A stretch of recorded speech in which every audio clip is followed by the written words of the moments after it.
Hi guys, welcome back to Orange County National. Out here on the range, wanted to share with you something that I focused on with a player online the other day.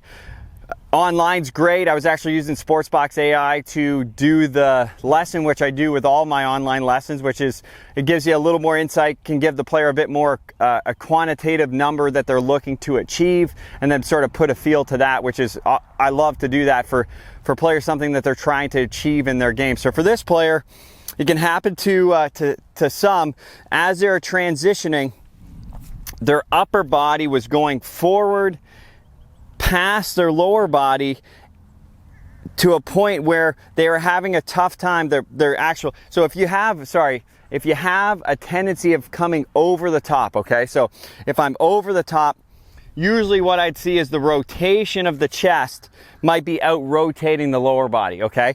For this player, they're actually coming too far from the inside, so they were moving their chest forward so much so that it was out racing their hips, making their attack angle very down and inside. So if I sort of demo that, I'm exaggerating, but this way, right? So it's super down. That might not be that inside, but definitely down. So that was 11 down attack and 6 from the inside. So that's a good exaggeration of what was happening.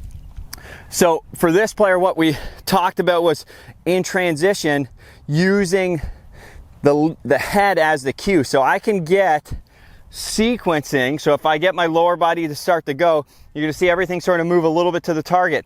But then from there, I want that lead hip to start to stabilize, start to push back off my lead side. That's going to keep my head behind the ball a little bit with the irons. We don't want to get too far forward. That's going to usually make the path get too much from the inside for most players, unless I do, again, if I go forward and rotate a lot, it might get outside. So that, again, specific for you, make sure you're aware of where the club is coming from in the downswing. So for this player, we got up to the top. They were shifting with the lower body, not very much, upper body a lot. So we wanted to sequence it. Lower body starts, and then they're pushing off the lower body, keeping their upper body behind the ball. What that's going to do is it's going to change where the club is swinging, right?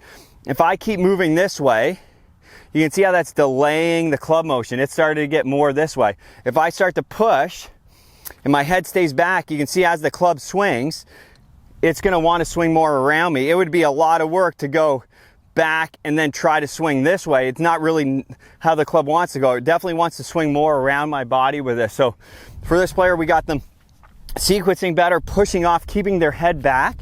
And then the second part was getting used to, instead of moving this way, trying to feel like the hands were staying a little wider. And again, that's going to widen the circle, take out some of that attack angle, and make it a little easier to neutralize that path. So that'll be an interesting one. It looked pretty neutral. So that was 1 from the inside, 5 down attack, 5.8 down attack. So again, shifted things the right direction, used those cues. I'm looking at it from, okay, how much attack, how much path? There's thousands of ways to change those parameters. What's going to be the most efficient for the player? What's going to be the most natural? And then the safest for them to move in their swing. So those are sort of the checkpoints that I'm looking at for you.